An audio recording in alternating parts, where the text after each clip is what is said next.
Three, two, one. Welcome to the David the Dog Trainer podcast, episode 83. Today we are joined by Whitney of Saiges Dog Training. Let's go ahead and get her pulled up.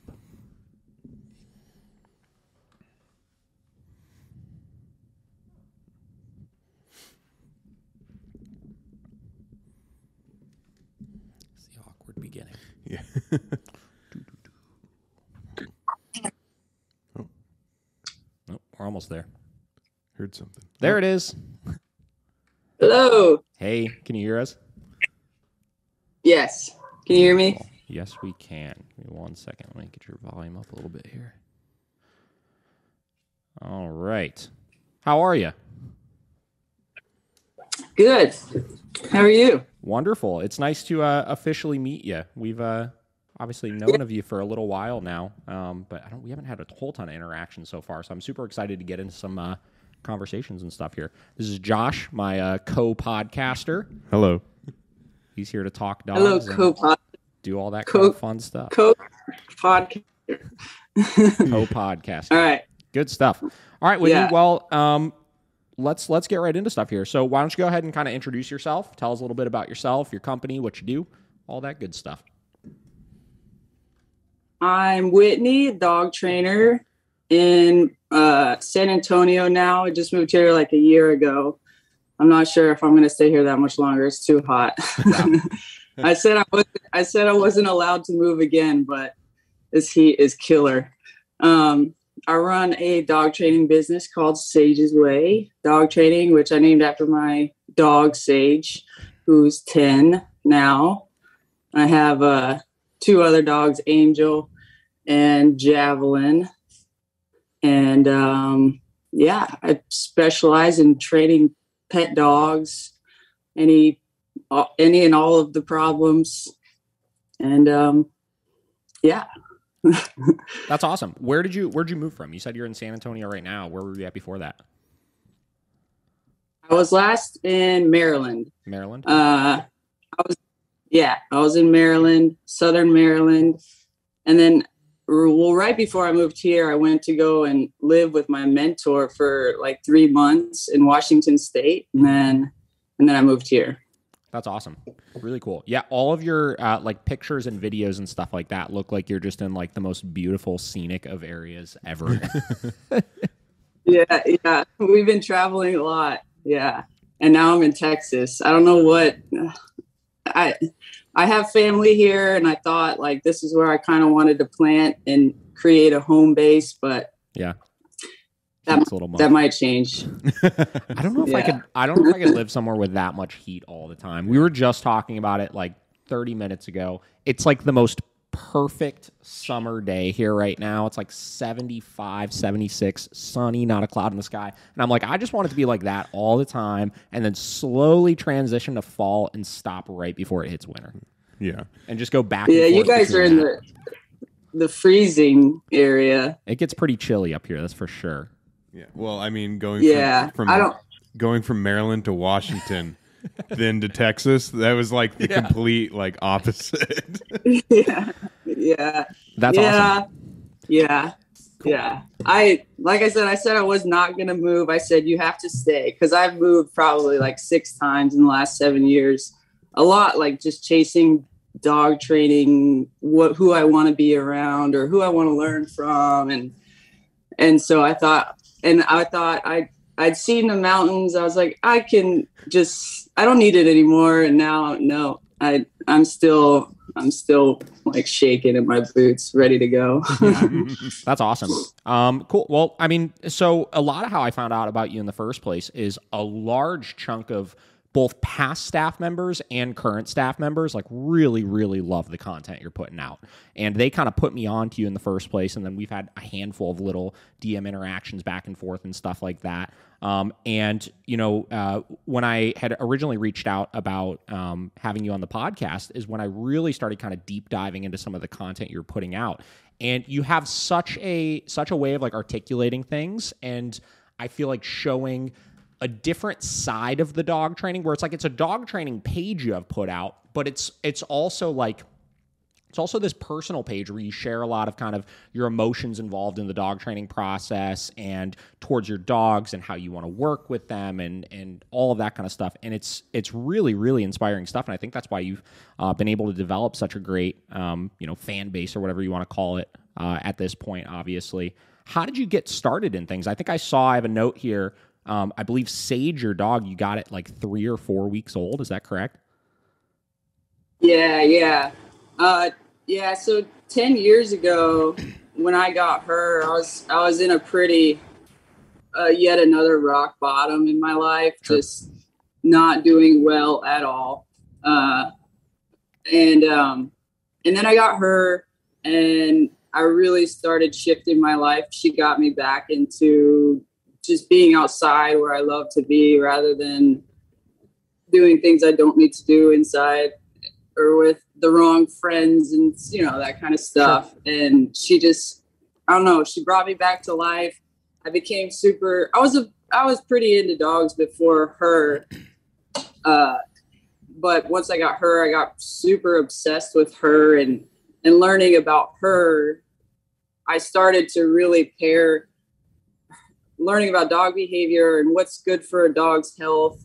And I was like, oh, dang, that's actually really good for me too. And so many different correlations and just the basic behavior science of dogs can just go straight over to a human. And I was needing that kind of help myself. So, but I didn't really care to look for it for myself, but I was looking for it for her. And I don't know, I became obsessed with her. I wanted to figure out how I could get her to live as long as she possibly could. And I wanted to do stuff with her.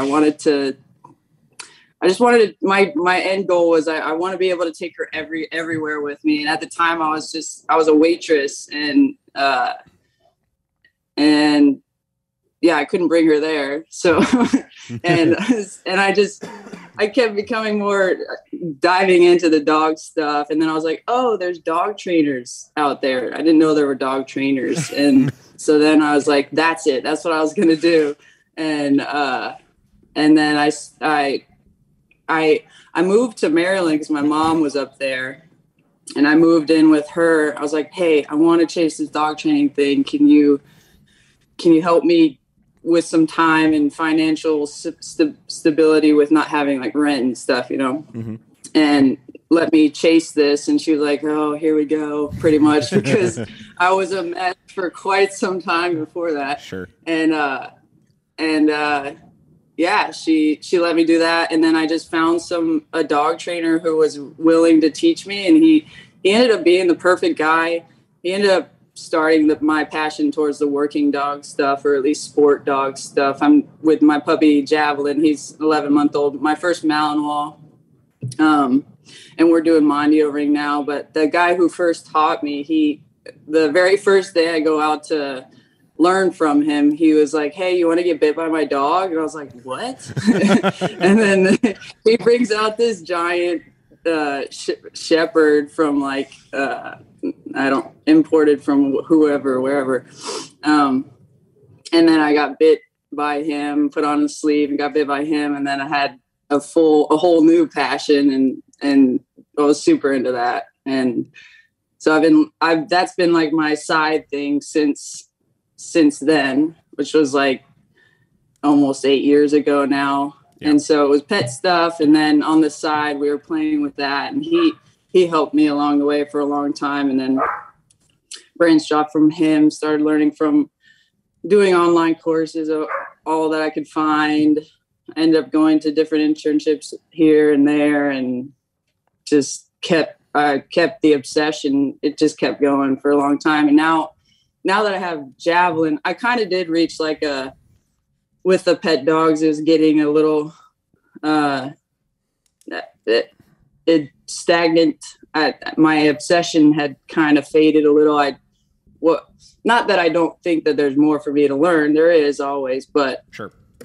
There wasn't as much for me to obsess on. I'd watched almost everything, and then the sports stuff. Now I have this new venture to obsess on, and I'm obsessed on it for sure. I'm driving to California to go and work with another trainer out there and do some Mondio ring stuff and set what he had already started foundations and continue that and for Mondio ring and stay there for like a month and a half. I just got a little camper, so we're going to take some more cool adventure photos. Oh yeah, nice.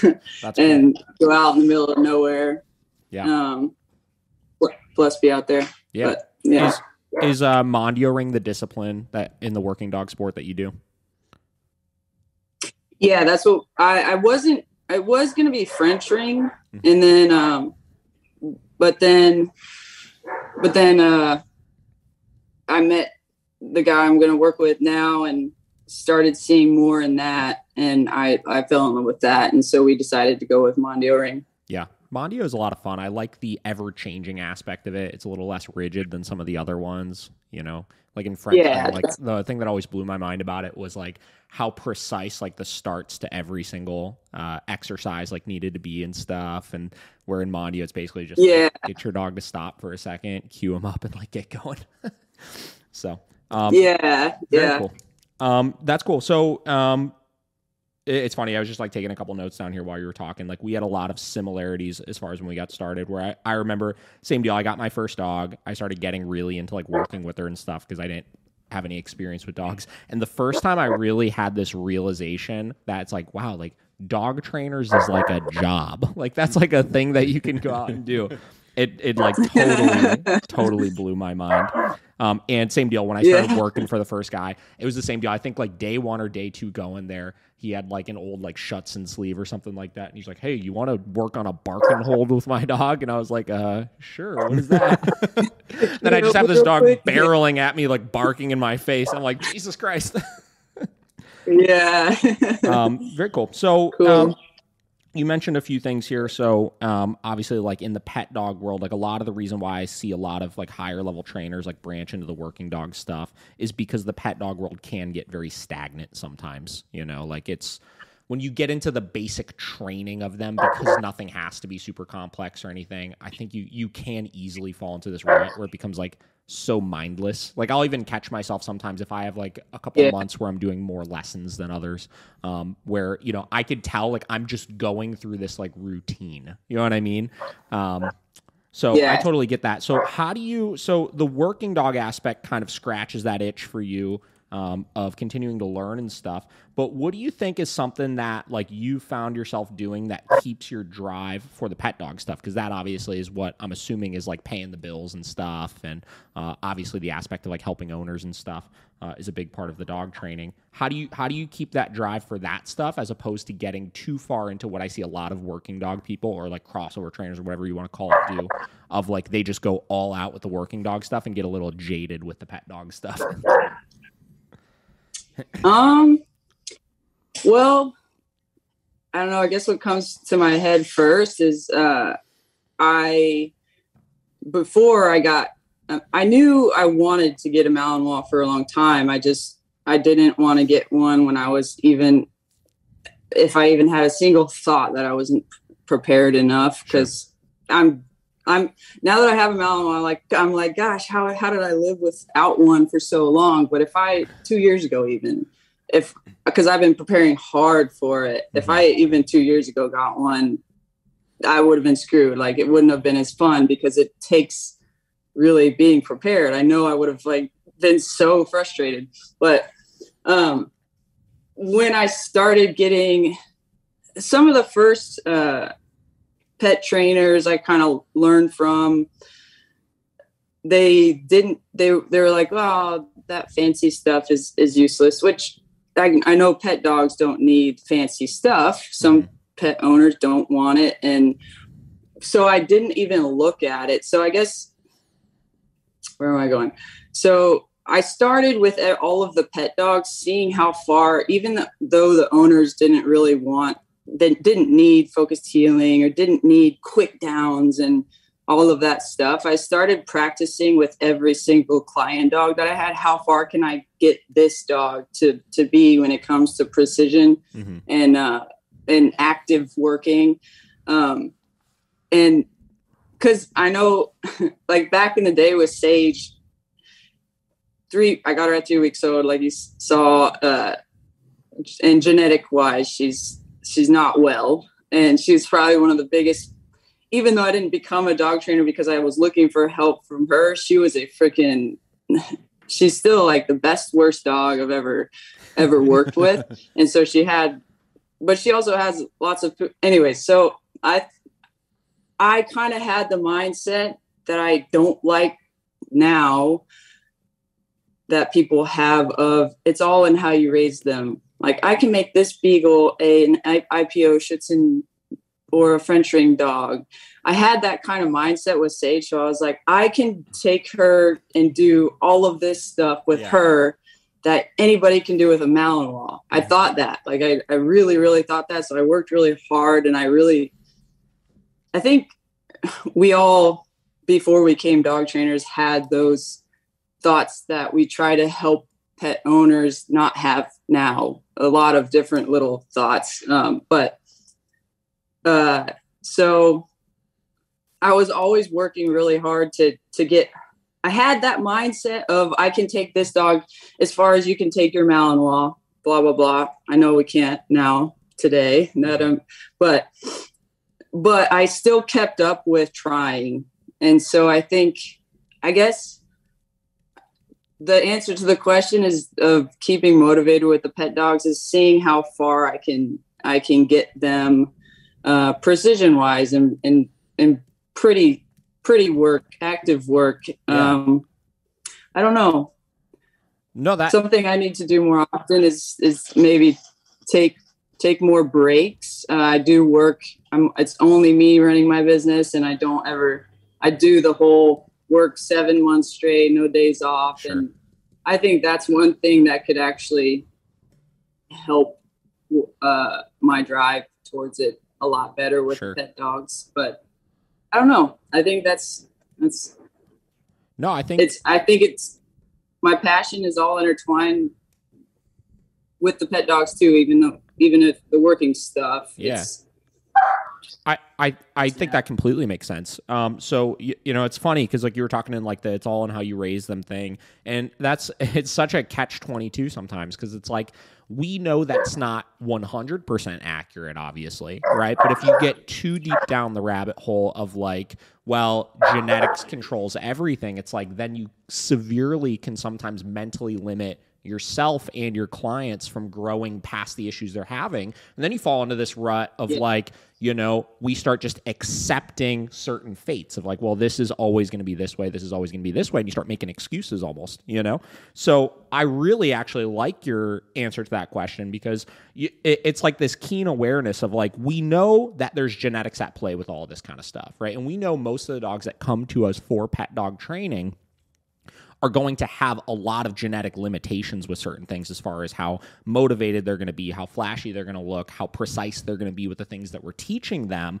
But in that working dog mindset of like, we know how to create more drive, we know how to create more precision, that, how far can we get these certain genetic limitations to show people, even through all this genetic stuff, your dog is capable of so much more than you think. You know what I mean?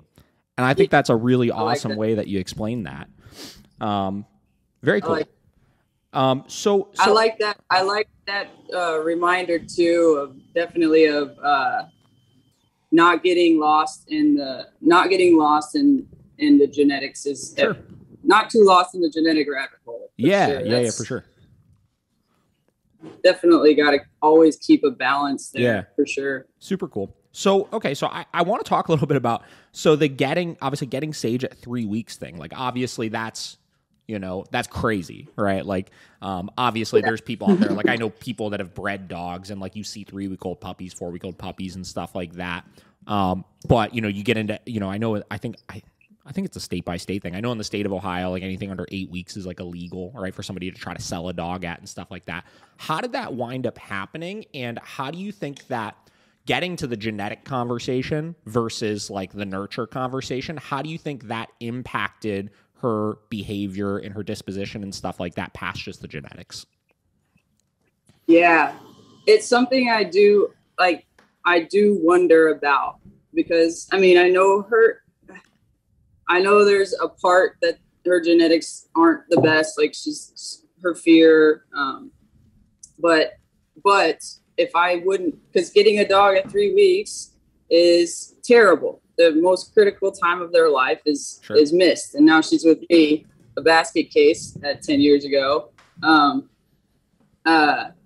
And so, yeah. And I was living in Texas in Dallas area, waitressing, and no, I wasn't even waitressing yet. I was broke. I had no job. I was living with my friend's mom, and for some reason, she let me get a dog. I said, I really want a dog. I really do. I don't have a job. I don't have nothing to my name. Thought the responsibility would be good for you. Yeah. It could have been the worst decision, but I'm sure she looks at it today like, wow, I'm sure glad I let her get that dog. Right. Yeah, so I looked on Craigslist, the best place to look for a dog. Just kidding. And there was a dog on there. I was really obsessed with wolves before getting into like dogs. And the Craigslist ad said it was a wolf dog. $100. $100. And I went to literally some like Piggly Wiggly store in the middle of nowhere. And at like 10 p.m., literally, because I wanted the dog now. I had no sense of waiting for things. And then I show up. And so I figure, and it was literally a Google photo of a wolf on her. That was the It's like, this is what you're like, what was I thinking? What was I thinking? Yeah, they're telling me the truth. Yeah. This is way cheaper than all the other wolf dogs I see online, but I just found a good deal. That's and I show up to that store, and it's a younger couple in an old 4-door beat up car with 3 car seats in the back, 3 children, babies in the back, and Sage in a clothes hamper, smells like straight up body spray, like some cringy body spray. And what I didn't even think about asking what age the puppy is. They should be giving me the puppy at the right age. Yes. But they show up and I was like, oh gosh, she was like a hamster. And I wasn't going to give her back to them because that was a mess. It was pretty sketchy. Yeah, for sure. And they said they couldn't afford the formula, but where was the mom? I don't know. I still, to this day, I don't know. Sure. So I took her, and come to find out, I accidentally gave them 130. So they got 130, but I think even though I was broke, they probably could have needed it.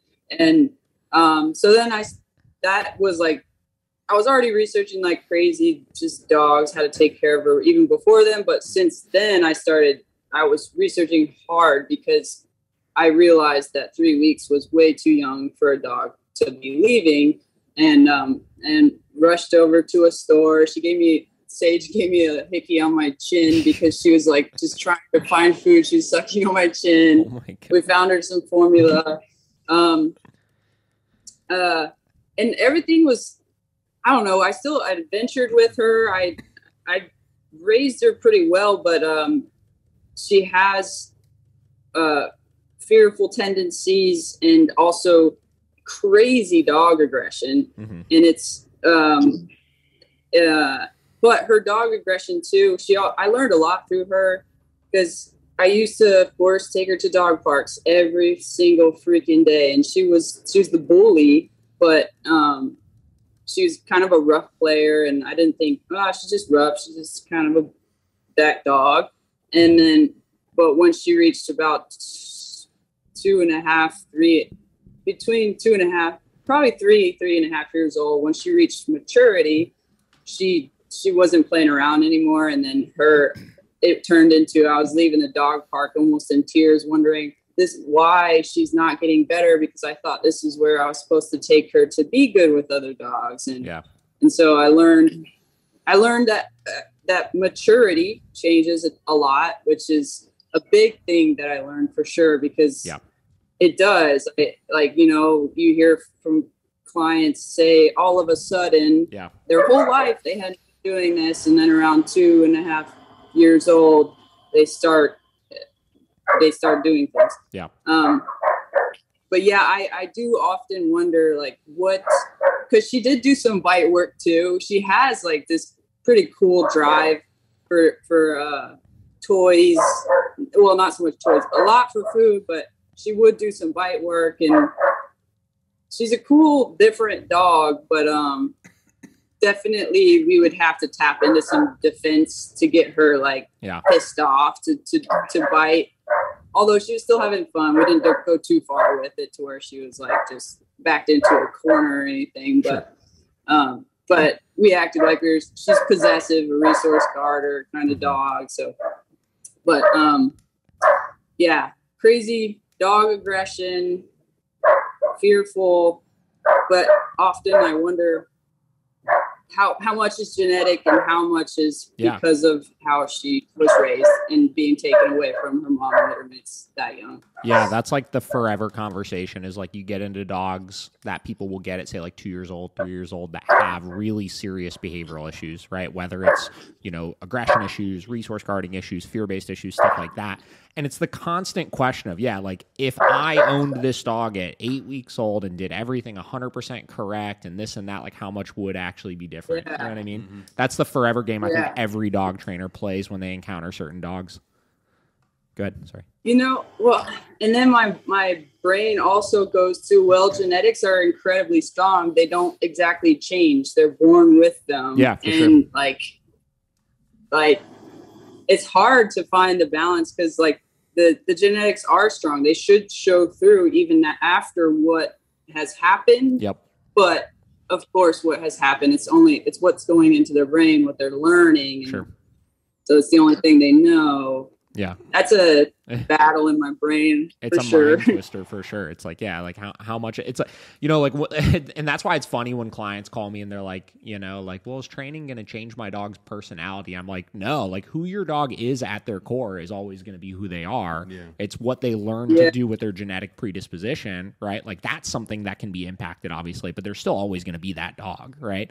And I see a lot, resource guarding in particular, and it's something I have on the list here to discuss, obviously, is a big one that I look at when you get into genetics and stuff, because that's one that, and listen, I don't have any sort of freaking scientific evidence that this is the case, but most of the really serious resource guarders that I've met, like, display it so freaking young. I mean, like 8 weeks old, 10 weeks old, 12 weeks old, stuff like that. And then as they hit maturity, whether it's like 8 months, a year and a half, stuff like that, it gets like super overboard at that point, right?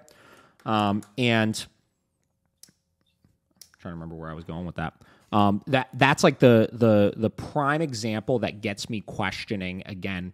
When I meet these dogs, they're usually like, a year and a half and stuff like that. How much of that can you go in and like potentially work through at that point?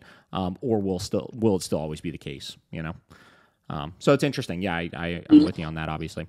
A lot of your posts you've made lately are, discussing certain things like aggressive looking play, right? And stuff like that. And, understanding what you're watching with the dog. And you've used, I think, Sage as an example in a lot of the posts that I'm referring to. Where was the switch for you when you started realizing, okay, so obviously as trainers, we're cued to think, growling, mounting, these like quote unquote like dominant looking behavioral issues and stuff like that you'll see while dogs are playing with each other, like have to be stopped right away because they create problems and this and that.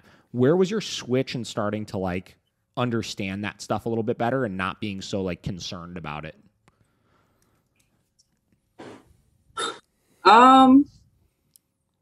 I really love watching the work you do, because I wouldn't say I do as much rehabilitation with dogs who are. Sage put a straight up fear in me. Sure. Because I just see what she's capable of, and then my my brain went to every dog can do this. Every dog is a killer. Every dog is a freaking demon on the inside. And so for a long time, I was super afraid to let any client dogs just hang out together. If I saw an inkling and I've definitely eased up on it. I think it's so cool what you do because, long story short, I guess I don't have the balls for it. Or I don't have as many, I also don't have as many safe dogs. I only have that's a big part 3 to 4 client dogs in at a time who all have problems. And then I only have one, like Angel is my good dog, but he also I have to watch certain, it's not just always he's perfect for it. I use him a lot, but when did I guess, I don't know, along with Sage putting a fear in me of just knowing what could happen, what could potentially happen in the end of it all. I also I'm kind of a rough kind of person who, like, even though she growls and things, I did start to learn that, I guess, I got to know Sage better, and that's I don't know when, though, that kind of helped me. I realized that just because Sage has different growls, like happy growls, angry growls, I'm serious, I'm not so serious. And I didn't, for a long time, I was like, don't growl, like, you're growling, don't do that. Yeah. But come to find out, like, she's very vocal, crazy vocal, the most vocal dog. So any emotion she has, she's talking in some sort of way. And so with her, I also realized that not every growl was bad. And I don't know, I guess with Angel's 8, she's 10, and I've had them both for that long. Angel, I got off Craigslist too, but we went. he was also claimed to be a wolf dog. I went for it again, but I got him at 8 weeks. But they were great. They have been great together, and they always had that kind of play. And I don't know. I never saw it as that. I don't know. Sure. I don't know. No, it makes complete sense. Like, I think, again, learning the individual dog, aggression is such an interesting thing because I have this way broader perspective on it than a lot of people do. I think a lot of people look at, like, any sort of bite or growl or anything that looks scary is like aggression, right? And I've always defined aggression as, like, intent to actually do harm. And I think in, like, 99.9% of situations, it's not that, right? Now, we can get into the debate of, like, well, if a dog still bites somebody and injures somebody, is that still aggression? Or if a dog still bites another dog or kind of looks like they're going after him, is it aggression? Like, I don't know. But because I have that looser perspective on it, and, like, I really only look at those, like, really serious, like, dog is attacking with intent to hurt this thing or this person or something like that, I started looking at all of the rest of the displays of quote unquote aggression and just realizing that they're just the dog expressing themselves in different ways. And we could then have the conversation of, like, is it appropriate? Is it not appropriate? This or that. But once I realized it was the dog just expressing themselves and expressing when they liked or disliked something no differently than we do as trainers to dogs, I started realizing that instead of looking to eliminate it altogether, can we just get the dog to realize that they could express themselves in the same way when they like or dislike something, but a little bit less intense? You know what I mean? The conversation about having, like, neutral dogs to do it with is so essential. Like, the only reason why I'm able to do it in a lot of cases is because we have so many dogs at our disposal. Because even, like, when I first started getting into it, Vera, my pitty, was, like, my neutral dog that I used for all sorts of socialization and stuff like that. And I used her for every single lesson that I did, right? Like, socialization all the time, right? And even if you have the most bomb-proof dog, like, you have them in that scenario enough times, right? And they're going to start to just get over it. It's like, why do I have to be the dummy every single time, right?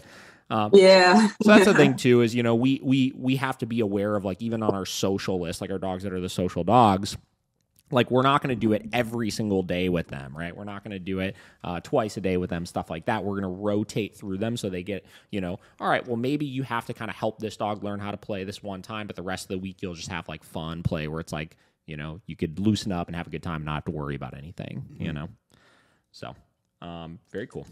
Yeah.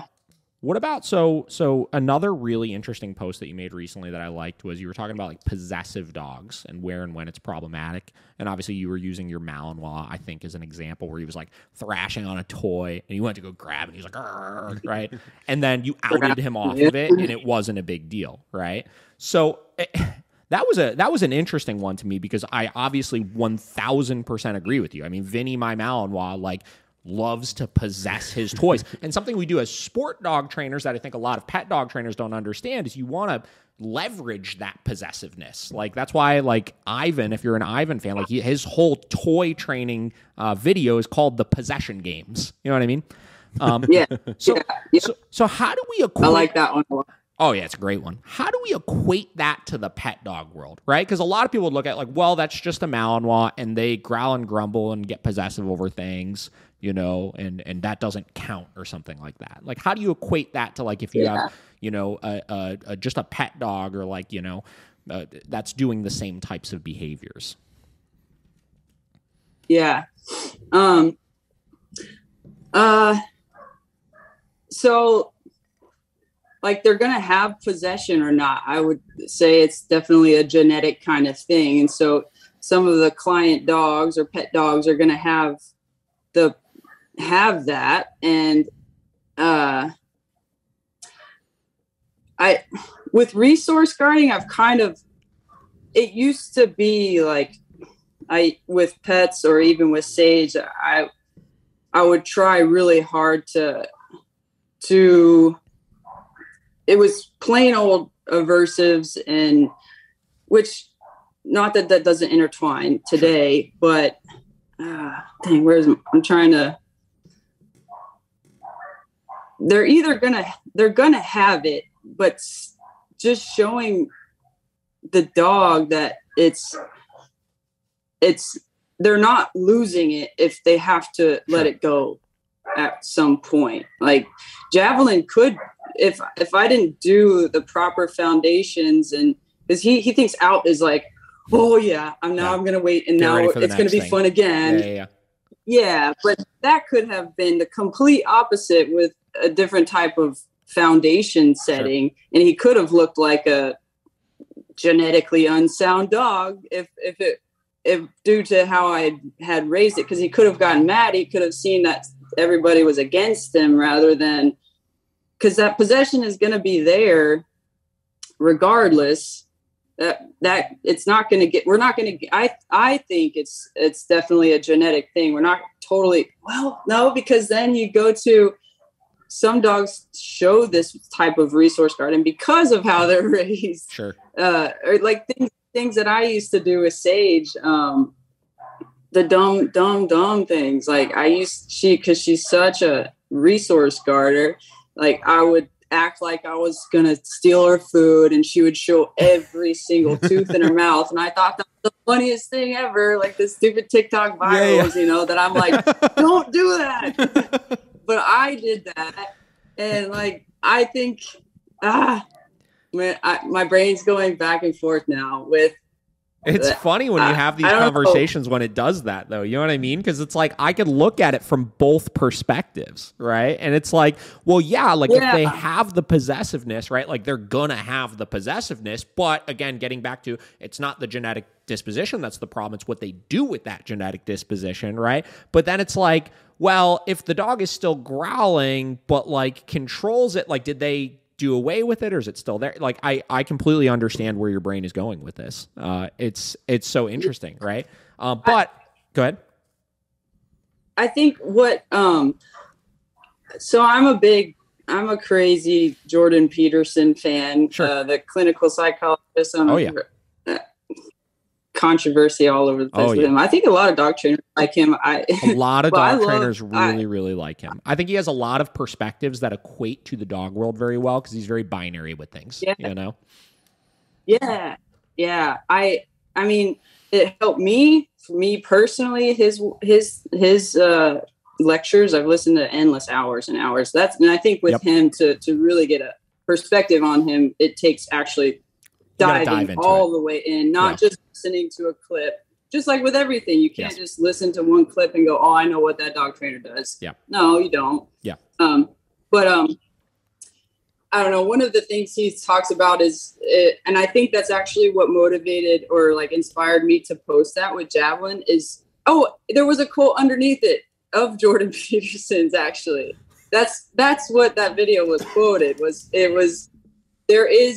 Because we're all, or like even dogs, are all capable of. I mean, they have a loaded gun on their head. They are a little loaded gun. They're all capable of damage, but it's just having control of it. And so like, but I think sometimes it gets harder to show some of the pet dogs sometimes, I guess, because of how they were raised in the past, that you'll still win even if you have to out it at this time. And then it just takes more repetitions of just getting the scenario played over and over of outing it and realizing that's just how it is. One of those, like, having self-control. Yeah. But I don't know. But it's still being a winnable game. Yeah. No, that's interesting. A kind of like analogy or whatever you want to call it that I've been using with clients a lot lately that I feel like I had never really used much in the past is I started referring to like pretty much everything we're doing with dogs. Like, we obviously know the goal is to kind of create a game, right? And whether it's this super positive game or just this game that you have to play or whatever it is, but the key is it has to be a winnable game to the dog, right? And if you equate it to resource guarding, right? If this game of toys and food and stuff like that is just this losing game the dog is constantly playing where there's so much stress involved in it, and every time we try to get them to practice impulse control around it, either it's, the dog loses every time that happens, or they're never able to figure out what it is that we actually expect out of them and stuff like that. They're never going to be able to get past that. But because your dog in that example, Javelin, is so confident in, listen, I may have this possessive tendency or genetic disposition for possessiveness, but I know that ultimately you're not going to let me lose, right? I know that ultimately, whether I don't get this back right now or I get it back tomorrow or whatever it may be, I'm still ultimately going to win this game, right? And I think that's a very important topic. And that's where you get into then the conversation of like confidence with dogs, right? Like, we obviously, everybody says like the solution to a lot of these things is the dog needs more confidence, right? But confidence can come from just confidence in the handler or confidence in the fact that they have the ability to win those games that we're presenting for them with toys, with life, with guests, all that kind of stuff. So again, really cool. I'm super into that. And I love that post when I saw it. I do remember there being a Jordan Peterson quote on it. But good. I was having a talk with my very first mentor, and because I was battling in my brain back and forth of it was hard because I wanted everything to be perfect with Javelin. I didn't want him to see that I was against him or think that I was against him by making him out or making him do something he doesn't want to at some times. And I think I actually put it in my notes at some point. And it was like, he was like, well, look at the whole picture. Out of everything is more so your dog he's winning. Everything is really good. He trusts you. So even if something you're making him do at this moment doesn't make sense, everything else weighs out, and he doesn't have to really worry so much about just this one little thing, because everything else makes sense. So he can actually just trust me that, hey, even if this doesn't make immediate sense to you and you don't see how the reward is going to come later, it's okay, because the whole picture is he trusts you, and within the whole picture. Yep. I think that's definitely with the resource guarding.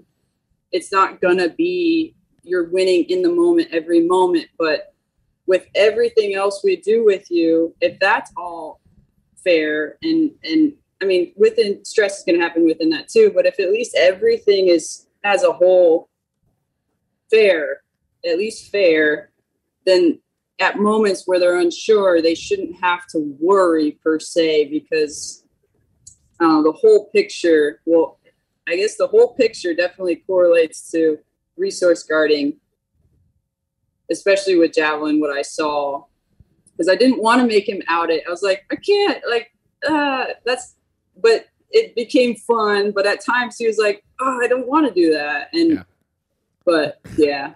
Yeah. The trust conversation is.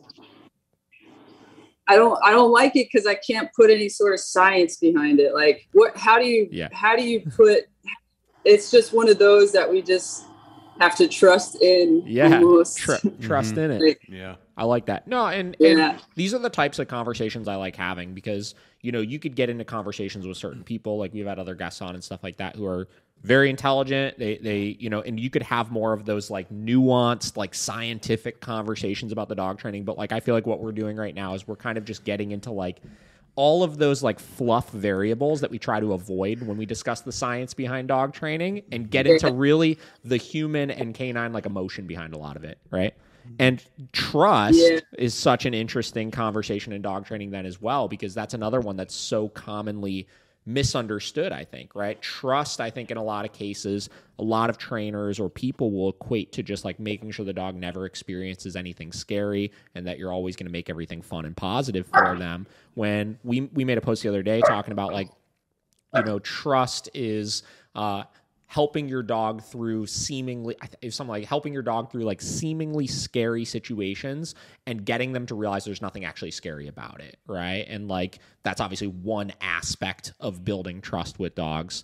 But it goes hand in hand with, why is the dog being possessive or guarding something in the first place? Is because they don't have trust. They think they have this perceived sense of something bad or scary happening, which is that thing disappearing, right? Or, you know, I don't know, something bad happening involving those resources, where you get back to then, you know, raising dogs. I think so many people kind of do the opposite. They try to build trust with their dog by showing them all these positive things, like socializing them so much at a young age and taking them to all of the dog parks and having everybody pet their dog when they're out and about and stuff like that. But what actually happens is you reinforce that fear and kill the trust, because your dog actually sees you consistently taking them into places where something scary actually does happen. You know what I mean? Mm-hmm.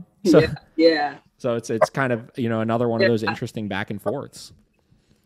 So trust is definitely a hard one. And I was actually just thinking of with what you said, when you're getting a not so good with dog, better with dogs, just showing them that they can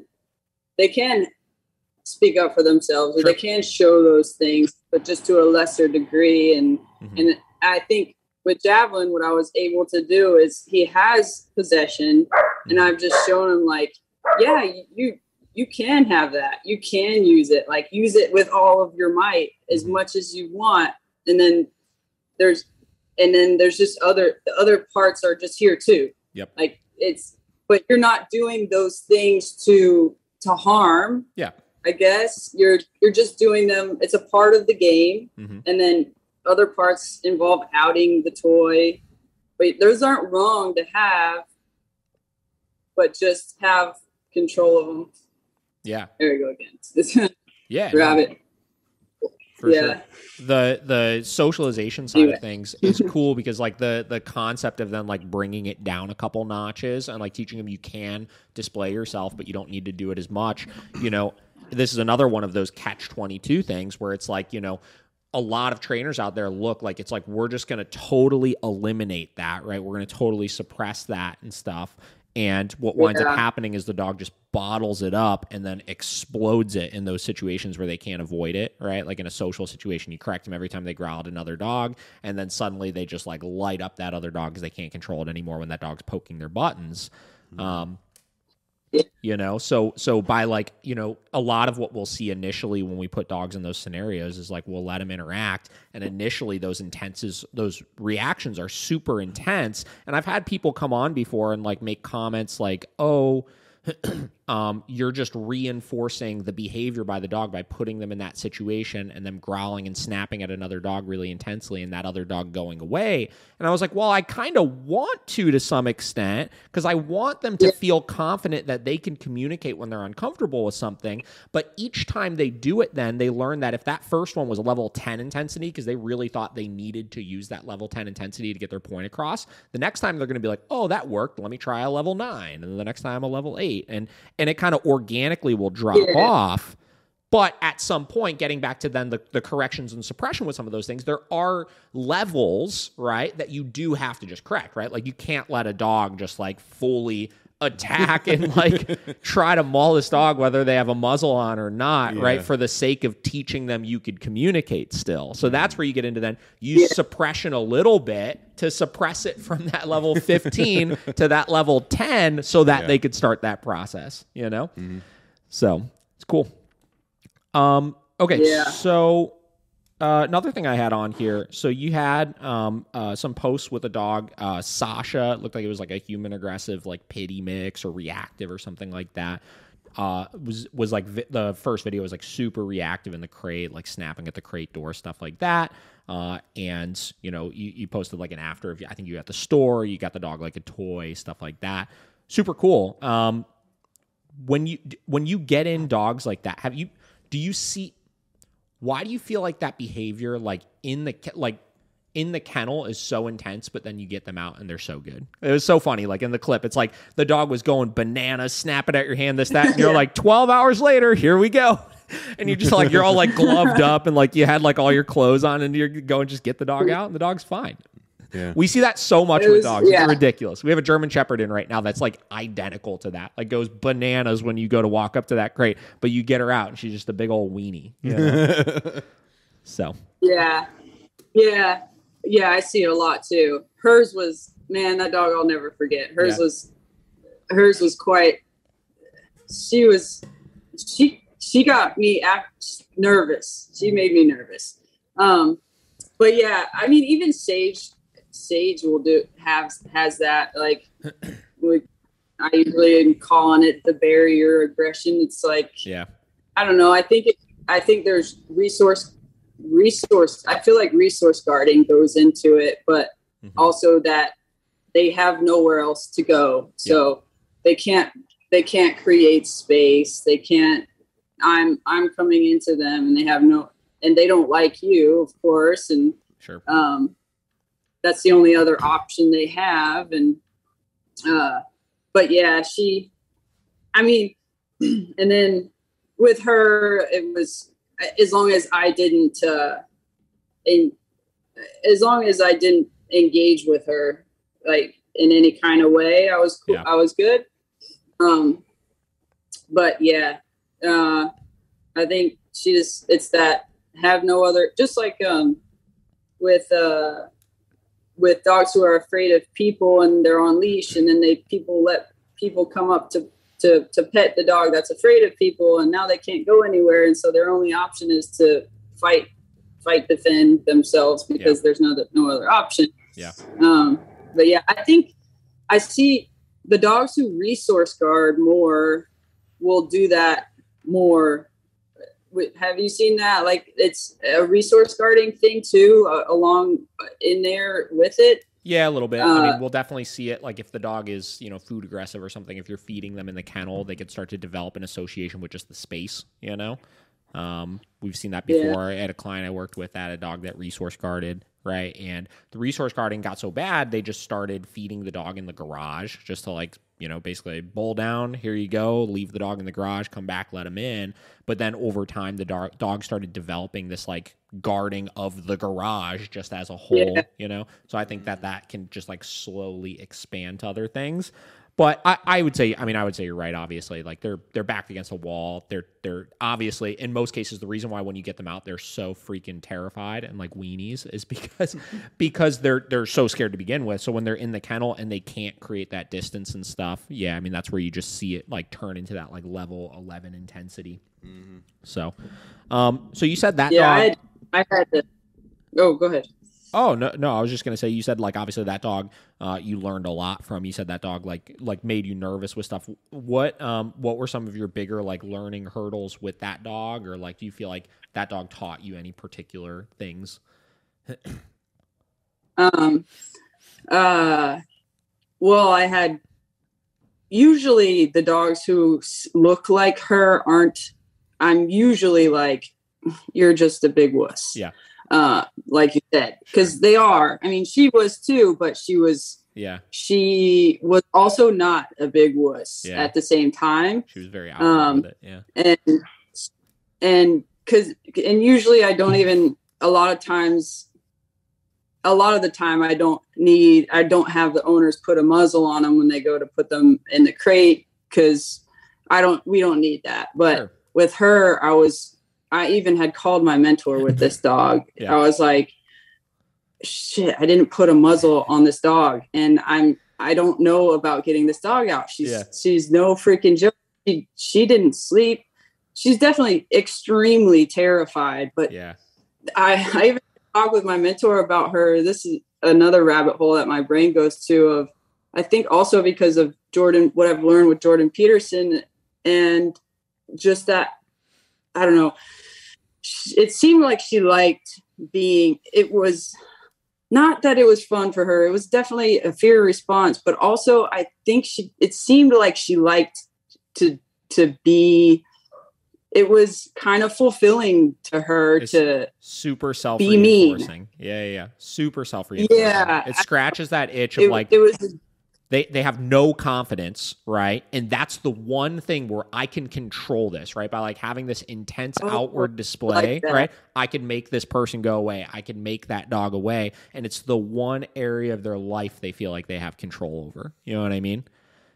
That's why you see them get so aroused with it. And then tack on like all of, I think there's like some studies and stuff of like the hormones and adrenaline that kicks in and stuff like that. How like some people are like adrenaline junkies. Like some dogs are like adrenaline junkies as well, you know?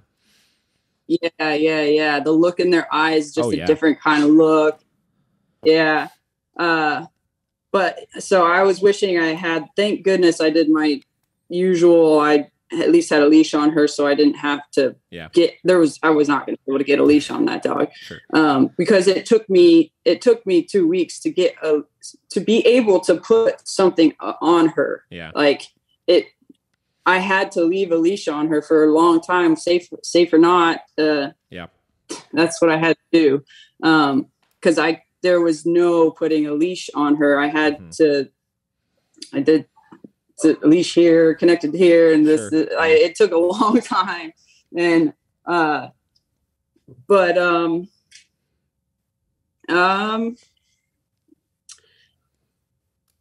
I mean, at the end of the day, things just still went the same, just a heck of a lot slower. I just from my mentor, the one in Washington, she helped me she's definitely worked with far more extreme, more in numbers than I have. And she helped me with putting a leash connected to something else and me having one here so that I can keep myself safe. Yeah. But I don't know, with her, I don't know. I don't know if I learned something different really, or it's just like, it was just an experience to remember more so than anything, I guess. 'Cause she wasn't particularly different. She just, she had more meaning behind what she was talking about. She wasn't afraid. I'm like, you're joking, you silly goose. But with her, I I was very careful with every movement. I didn't have a muzzle. So it was the no muzzle thing was the hardest part, because that I had to, I think the one thing I did strengthen was like not, because dogs know the moment you have a second of doubt in your head, and that's when they go. It's like you have to. So that's why I waited so long, because I was still nervous, and I waited super long to where until I had the balls to go ahead and just walk and not hesitate, not take a split second of, oh, I couldn't do that with her, because then I was going to be in a rodeo. Yeah, 100%. And so I think it was good practice for that of just committing to your thought, whether you may second guess it or not, just go with it, or else she's going to know. Yeah. The no muzzle thing is interesting. Like, you know, obviously we've run into some situations like that before where a client drops off a dog and like you don't think they're going to be that bad, and you know you get them in a kennel. Yeah, and then that's what it was with her. You go back like an hour later to go get them out, and it's like, whoa, like where did this come from? You know? Yeah, that's what it was. Yeah. So I remember a while ago, maybe like 8 or 9 years ago, I was talking with Blake from Dream Come True Canine. I did like a phone consult with him or something, and we were talking about like working with aggressive dogs and stuff. And he had for a while this no muzzle policy that he liked, right? Which obviously I think we all know is like you need them, right? Like they're very important for keeping everybody safe, right? Especially when you're in like a kennel situation and stuff like that.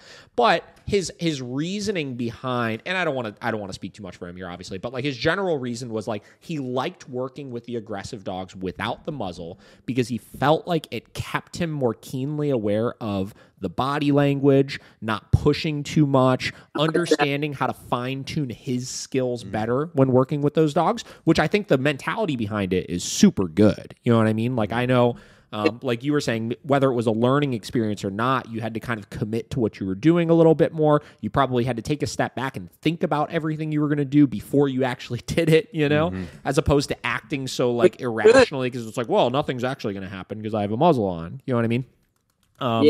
And I think that was interesting because the times I've run into dogs like that too before, where it's like, oh shit, like I got to get this dog out of the kennel, or you know, I got to intake this dog, and like we've had situations with like super aggressive dogs that the owner just wasn't able to get the muzzle, like the dog wouldn't let the owner do it, and it's like, well, we got to figure something out here, you know.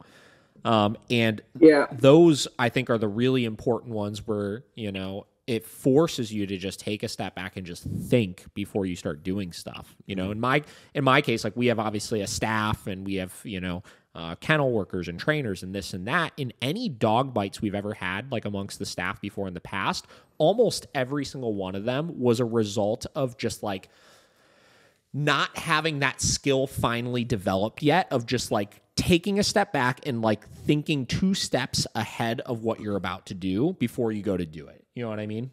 And that is such an essential skill for trainers to learn. And I don't know if you could really learn that skill without being in that position. You know what I mean? Because like no matter what, if you got the safety net on, right? If you got that parachute on, like you're always going to have a little bit more of a loose tendency with you, which is good for helping the dog, but bad from, you know, refining your skills and your understanding of some of those things. So. Yeah, and really paying attention to the dog rather than being 2 steps ahead. Yeah. Like, yeah. I it's kind of, I kind of am an adrenaline junkie myself, I guess. And I loved having her. I was like, oh, this is a good one. Yeah. Because I like those experiences. Yeah. I want those experiences. I mean, I don't want every dog to be aggressive, you know. I like, because it challenges. It's not like just every other dog. It challenges my capabilities. It challenges how skilled am I really at working with the dog, truly. Yeah. It's like a personal, you know, like itch of like, you know, it satisfies the ego of like, am I good enough to work through these things, right? And it also, you know, I think I'm an adrenaline junkie for back to one of the conversations we were having at the beginning for seeing how far we could take some of these dogs, you know, and like pushing the envelope of what a lot of people think is really possible with their dog, or especially when we get the ones where they've been to a couple other trainers before and the other trainers, even if they're competent, are like, oh, well, like you're not going to get any further than this. This is always going to be there, et cetera, et cetera. I'm like, well, is it though? Now you're really motivated. Oh yeah. So yeah. Very cool. So you've mentioned like your mentor a couple of times. Who were some of the people that you were learned from or were really impactful for you, like at the beginning? My probably biggest impact on me, who I went and stayed with right before I moved to Texas, I finally got to stay. I'd spoken with her phone or virtual consults and studied her work. And since the very beginning, I found some article and it just like hit home like crazy. I didn't even know what I know now, but that I don't even know what the article was about. But anyways, that's how I found her online. I was just searching around and I found that. And it's Megan Carnes, the Collared Scholar. Oh yeah. I'm very familiar with Megan. Yeah, she used to do French ring. Yeah, back in the day.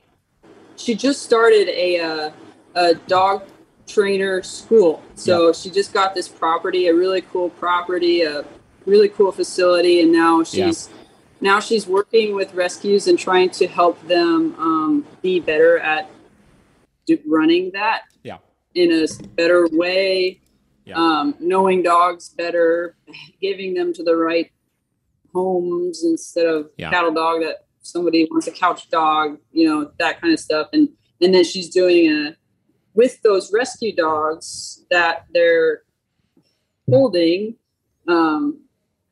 each trainer that comes to her become a dog trainer program, they work with the rescue dogs. So now these rescue dogs are getting work before they get homed. And but yeah, her that's a cool system that she has in place with that, with the rescue dogs and having the shadows come in and work with them. That sounds like a really cool system. Yeah, she's I've never really seen counter conditioning using all positive techniques in the way that she does in such a strategic. Because before it was like I would watch all positive because I like all positive, quote unquote, all positive. Mm-hmm. I like diving into that stuff, like all food work, but a lot of the time when I'm watching it, I don't see the strategy or I don't see behind it. But with hers, it's really freaking cool. I learned a heck of a lot on that. And she's also like I was battling with Sage years ago. She's actually Sage is the only dog I've been bit by out of all of these flying dogs in the last 7 years. Sage is the only dog I've been bit by, mostly because I kind of it was on me a lot. But and I'm also grateful because she wasn't in the wrong. Yeah. You know what I mean? And I don't know, Sage and I butt heads and talking with her helped Sage and I and really kind of even out and have a better relationship. And she's freaking awesome. That's cool. Yeah. So my experience with her is this was back in 2017, maybe somewhere around there. I think it was 2017. I was asked to go speak at a seminar in Nashville for Tammy McLeod, who's like a IGP trainer and stuff, and she does a lot of like border collie stuff. And it was like a trainer's immersion seminar, and she had like different trainers doing presentations throughout the weekend that it was. And Megan did a virtual one she's got a very strong business sense to her, right? So she did like an entire one on, I guess she used to run and operate and own like a daycare and boarding kennel, right? For a while, that was like the thing that I think she got started in, and then ultimately wound up growing that and selling just her client list for, I think it was like $250,000 or something like that. And she was like presenting on like just this concept of growing her daycare and boarding kennel and where she put her emphasis on and stuff. If I remember correctly, again, it's been a while. But it was a really interesting conversation. And I also remember she was one of the first people a while ago that really started blogging a lot. Like you said, you stumbled upon an article. She has a ton of freaking blog posts, and she's got a way with words, you know, like you can tell certain people have different mediums that are like more for them than others. Like she is a writer, you could tell, man. Like she writes some very interesting stuff. Yeah.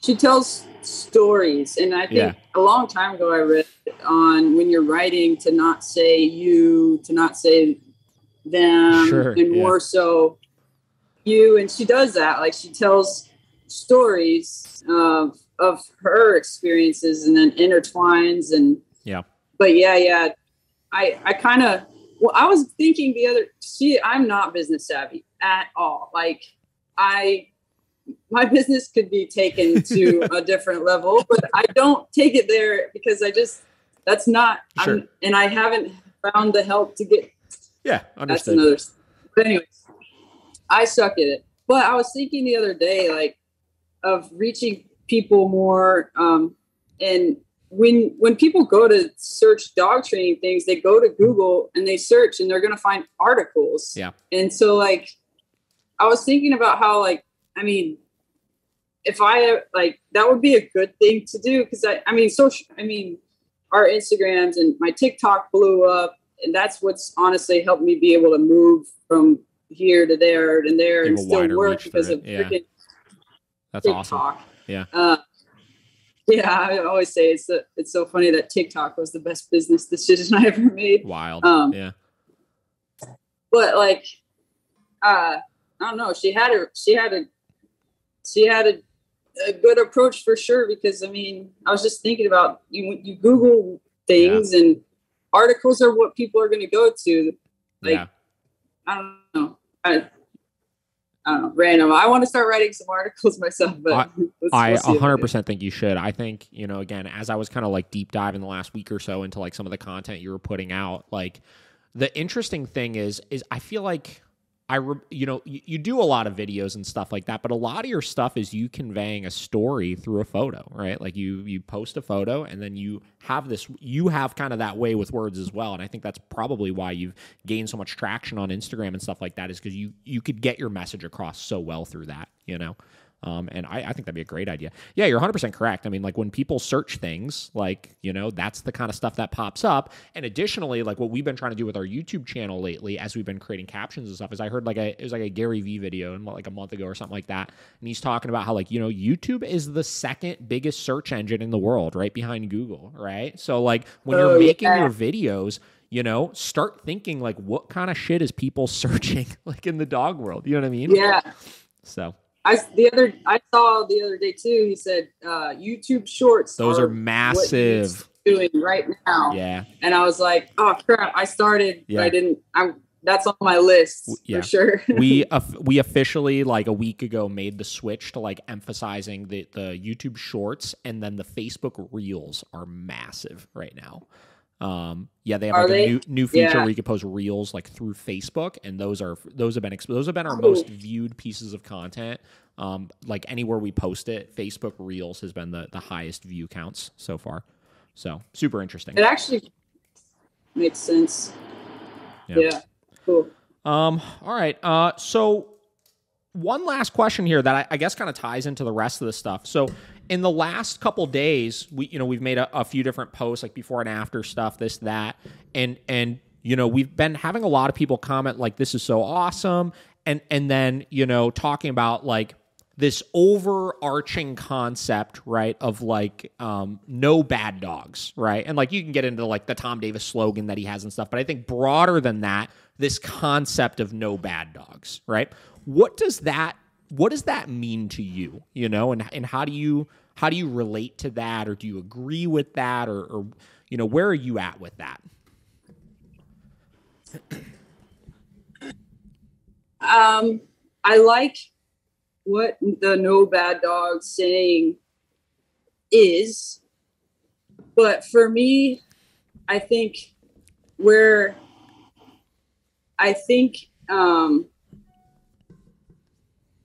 everything, there's equal opposite truths. Mm-hmm. And my worry with that is it blinds people of that dogs aren't capable of biting. They aren't capable of damage. They aren't built with damage capabilities. Yeah. And that's the thing I wish I could scream to the world the most, that they're not just even humans, just like Jordan Peterson kind of says all the time, like, we're all capable of evil. It's just having control of it. We're capable of doing anything in the right circumstances.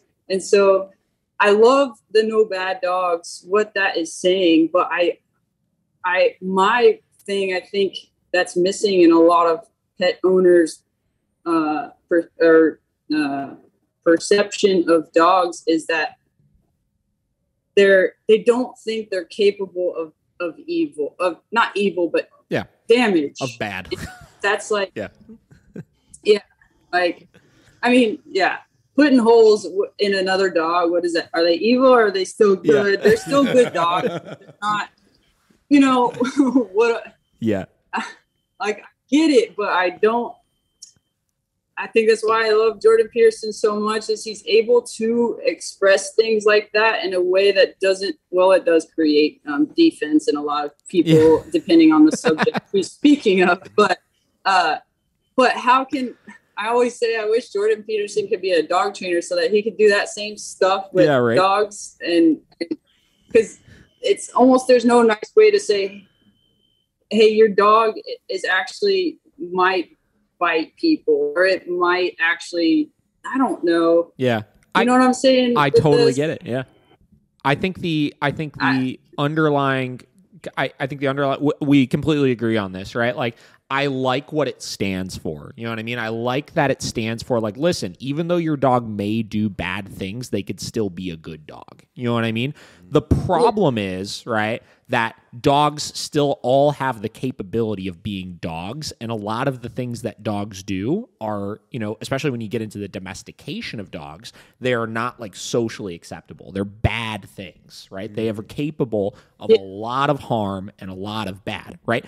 But that's because they're dogs. You know what I mean? And that doesn't make them a bad dog, but they're still capable of those bad things, right?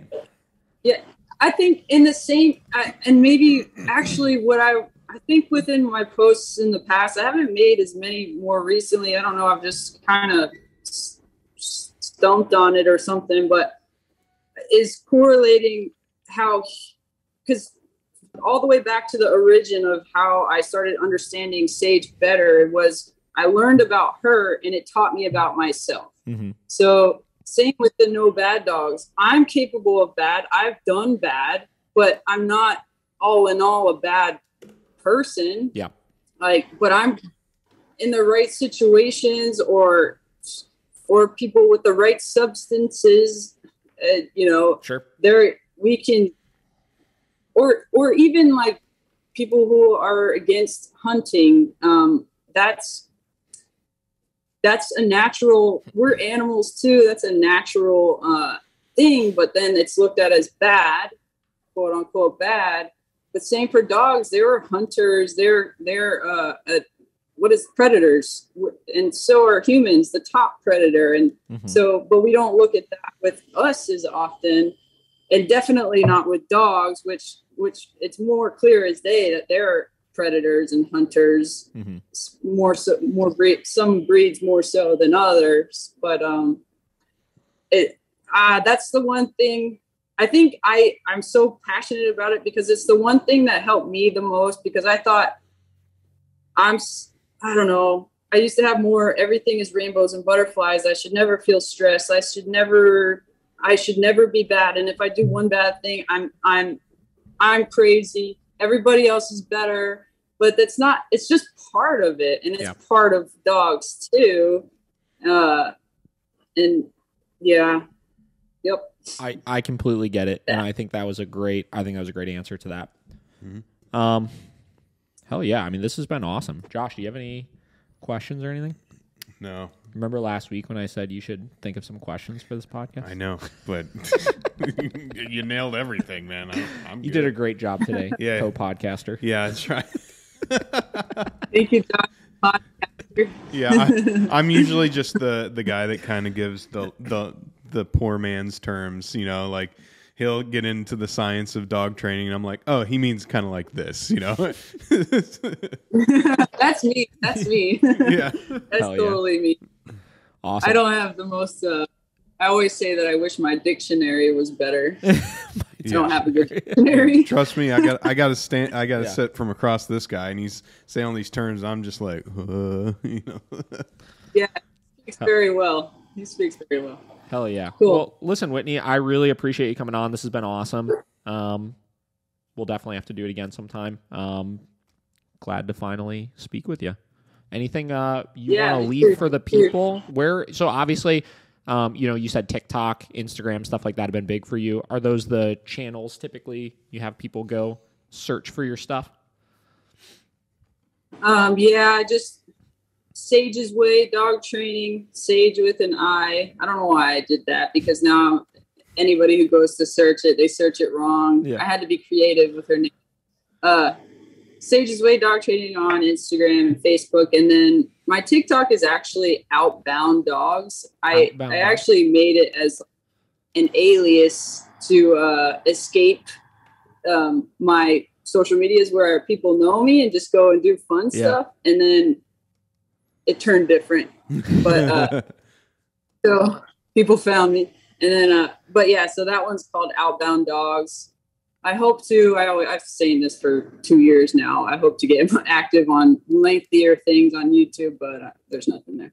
Well, there's a page, but there's nothing there. People like what you're posting now. I hope to see some blogs in the future. I think that would be awesome for you to start getting into. And it definitely sounds like you have a passion for writing and stuff like that. So I think we all would definitely dig some of that stuff. So. Mm-hmm. Appreciate that. Yeah, this has been a cool talk. Thank you for having me. Of course. We'll talk to you soon. Yep.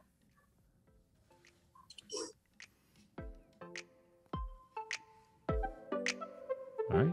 That's it. That was great. See you guys next time. Bye.